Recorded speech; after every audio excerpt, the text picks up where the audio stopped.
Namhlanje thandazame ngifisa sibuke incwadi yevangeli njengoba ilotshwe uJohannes umpostoli sahluko sokuqala ivesi lesithupha kuze kube ama28. Uma liqala leli vangeli chapter 1 verses 1 to 4 eqaleni wayekhona ulizwi. Ulizwi waye uNkulunkulu. Ulizwi waye uNkulunkulu. Konke kwavela ngaye.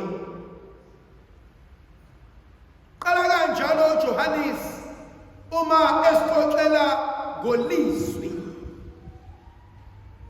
Chapter 1 verse 14 athi ulizwi waba inyama wahlala phakathi kwethu. Maqedane sabona inkazimulo kaNkulunkulu. AmaHebheru oqala ivesi yokuqala uNkulunkulu esekhulumile kuthina ngendlela eziningi kobabamkhulu ngabaprofethe. Manje kuthina ukhuluma ngendodana yakhe, ukhuluma kwindodana yakhe. Yanthinta uverse 6. Ngoba uverse 6 akasakhulumi ngolizwi elinguNkulunkulu, kodwa uqala uthi kwakukhona umuntu ogama lakhe linguJohannes. Kwakuyimuphi umsebenzi walendoda enguJohannes na? Uthi obhala kahle lo muntu wayebizelwe ukufakazela ukukhanya neqiniso. Ubani ongukukhanya, ubani iqiniso? John chapter 14, mina ngiyindlela neqiniso nokuphila. Zimbili izinto engifuna ukuzibheka kancane. Iqiniso namanga akukaze kwahlalelana. Iqiniso liyohlezi lukanqoba amanga. Umuntu oqamba amanga kumele ehleze ecabanga, kumele ehleze ekhumbula, kumele ehleze ebona uzovimbela kanjani ungabanjwa. Umuntu okhuluma iqiniso akasweli ukushintsha istory ngoba indaba yakhe straight. Bangaki abaphila behleli eqinisweni, bangaki abaphila behleli emangeni. Bese kuba khona ukukhanya. Ukukhanya nobumnyama akaze kwahlalelana. Ukukhanya kuyohlezi ukuxosha ubumnyama. Ukukhanya kuyohlezi kunamandla ngaphezu kobumnyama. Bangaki abahleli ebumnyameni, bangaki abahleli ekukhanyeni kukaNkulunkulu. Bayambuza uJohannes bathi kuyena, uma ungesilo iqiniso, ungekona ukukhanya, ungeyena ulizwi, pho ungubani? Uthi uJohannes, angisiyena uKristo, angisiyena uEliya, angisiyena uprofethe, kodwa ngibulizwi lomemezayo ehlane ethi lungisani indlela yenkosi iqonde. Mbuzo engifuna ukuya kuwona, ungubani? Who are you? Lani ngibhalele phansi lo mbuzo. Who am I uninterrupted? Who am I uninterrupted? Khona abanye abantu mawumbuza ubani, uMesis so and so, akumkhiphi uMesis umbeke eceleni umyeni wakho. Ungubani? Umakasibanibani, akubakhipha abantwana ubabeke eceleni. Ubani? Ngimeneje endaweni ukuthi akukhipha umsebenzi ubeke eceleni. ubani kudadwabo kaSibanibani awukubakhipha abantu bakini babeke eceleni ubani kumaka awukhiphe konke lokho kuyi. And soon we realize saze sanquma. Ubani ngaphandle kwama-titles akho? Ubani ngaphandle komshado wakho? Ubani ngaphandle kwabantwana? Ubani ngaphandle kwabazali? Ubani ngaphandle kwey'ngane zakini? Ubani ngaphandle kwey'ngane? Ubani ngaphandle kwezinto nazo? Usele ubani?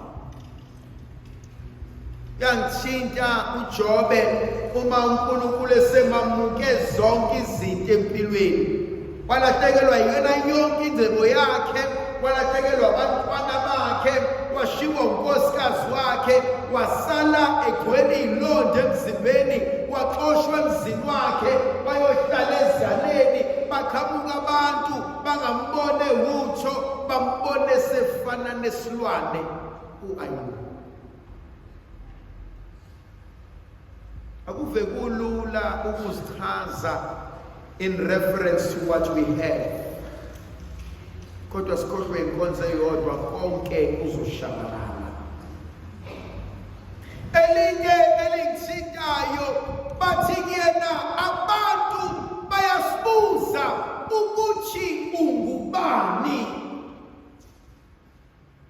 Kuyohlezi kunabantu abafuna ukwazi ngempilo yakho. Asibo bonke abantu abafuna ukwazi ngempilo yakho aba-interested nabafuna ukubona usimama. Abanye bazobheka ukuze bakwazi ukutshela abanye ukuthi nimbona izinto ziyabheda. Ungubani? Ngiyamthanda uJohanesi, uyakwazi ukusho ukuthi angisikhona lokhu ocabanga ukuba ngikona. So often abantu bathi uSibanibani akusushintshile wena. Aphendula omunye athi angishintshanga, I just grew up and got more matured ngempilo. Bangaka abantu abaphila impilo yokujabulisa abanye abantu, bona deep down they are not happy. Bangaka abantu abaphila impilo engakwazi ukubona ikusasa ukuba lizobenzelani, libaphatheleni. Khona omunye umuntu othi nakhu la engiyakhona ngempilo, nakhu engikufunayo nengikufisayo ngempilo yami, kodwa ukhona omunye ongakazazi ukuthi ufunani, kodwa uyazi ukuthi lokhu anakho usesuthi ikona. Ngiyazi ukuthi angisayifuni lempilo, ngiyazi ukuthi angisabadingi labantu, ngiyazi ukuthi sengikhathele, kodwa ngakazi ngifunani, kodwa ngiyazi sengi-right. Sacela ukukhuluma ngiqoshamise kancane, ngiqoshamise. Usukela ngoLesithathu ebusuku uze kube umhlaka 5 January, South Africans will spend over billions and billions of rands ngegama elilodwa, siyajabula. Kusukela ngoLesithathu till umhlaka 5 January khona abantu abanesibindi sokudlala istokfela sokudla. Uzowenza nama-rice awu-10.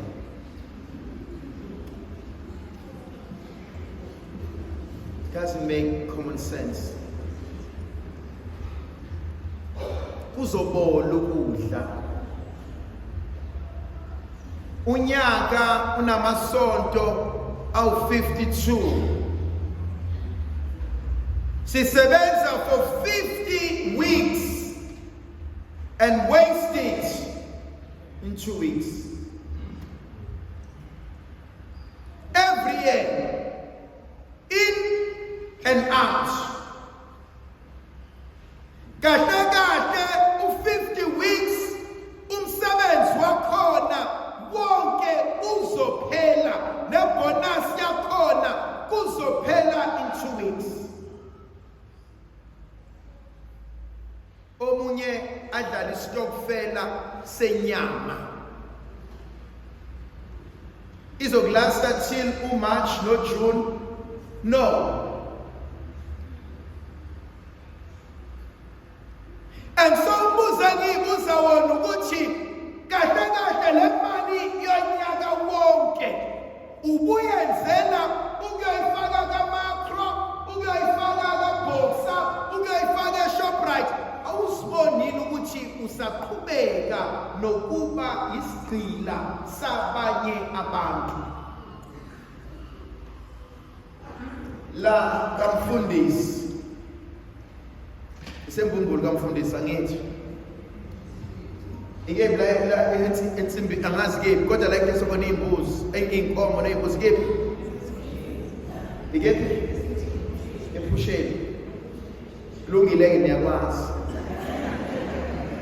uma uyakhona uyothenga inkomo namhlanje bangaka abantu abamnyama beyitokfela abancike khona day in and day out.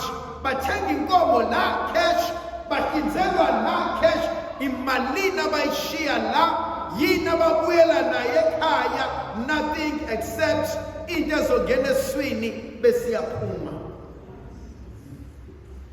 Ngiyawathanda lawa amaSulumane because they know the time abacapitaliza ngayo kubantu abamnyama is these 2 weeks. They will make more money than they've ever made it in a year. Sifunani empilweni. Uma konke sekwenzakelile, uma konke sesibusisiwe ngakho, yikuphi esingathi Nkosi lokhu engiyikona kuyisipho engisamkelayo nengizodlulisa kwabanye abantu ngiphila noma sengashona.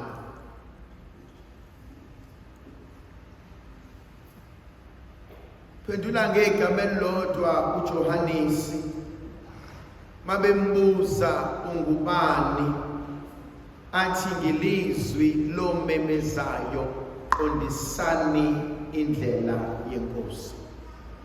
Bekodwa ngifisa ukusho emaphutheni angonyaka odlule yimaphi engingawalungisa kulonyaka. Emaphutheni okwenza kwami yikuphi engingakwenza differently. Ndlovukazi yezulu ayibenathi sibuzo sizivikele sikhanyisele sinika amandla ngoyise nendodana nomoya ocwebileyo.